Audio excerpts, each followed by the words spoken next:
નમસ્કાર મિત્રો, ફરીવાર આપનું સૌનું સ્વાગત છે. હવે આપણે જે કામગીરી ઓફલાઈન તમે કરી છે એ ઓફલાઈન કામગીરીને ઓનલાઈન કેવી રીતે કરવી, અથવા તો ઓફલાઈન જ્યારે કામગીરી કરી રહ્યા છો તમને ત્યારે કેવી રીતે મદદ મળી શકે નામ શોધવામાં, એ બધી માહિતી આપણા એપ્લિકેશનમાં આવી ગઈ છે. આપણે જોઈએ છીએ મિત્રો. સૌપ્રથમ તમારે SIRની અંદર જવાનું છે, ત્યાં જઈ અને ભાષા પસંદ કરવાની છે. ગુજરાતી અને અંગ્રેજી બે ઓપ્શન છે, આપણે ગુજરાતી જ પસંદ કરીશું. બરાબર. જો અંગ્રેજી પસંદ કરવી હોય તો છૂટ છે.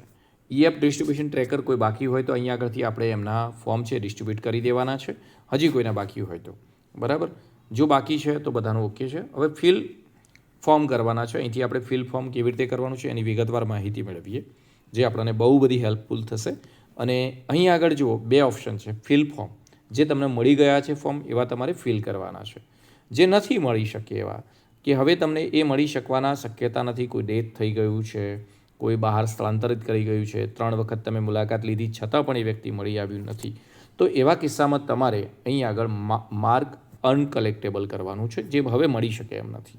બરાબર. એ અત્યારે હું નથી કરતો. બરાબર. અહીં આગળ આપણે આરતીબેન ઠાકોરનું જોઈએ છે ફિલઅપ ફોર્મ.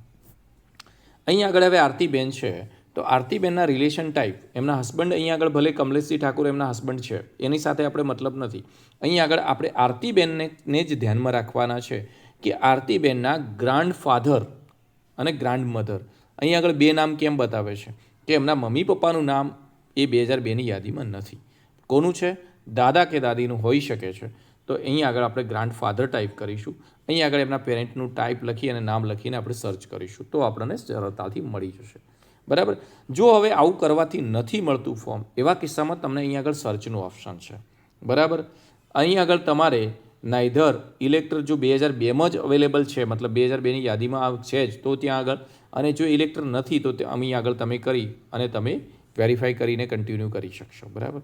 તો આ બે વસ્તુ અહીં આગળ સર્ચ કરવાની છે. સર્ચ કરવામાં તમને ઘણી બધી મદદરૂપ. અહીં આગળ રાજ્ય સિલેક્ટ કરો, ત્યાર પછી ડિસ્ટ્રિક્ટ, પાર્ટ સિલેક્ટ કરો, અને ત્યાર પછી પેરેન્ટ્સનું નામ. તમે એ બોલીને પણ ટાઈપિંગ કરી શકો છો, અને તમે અહીં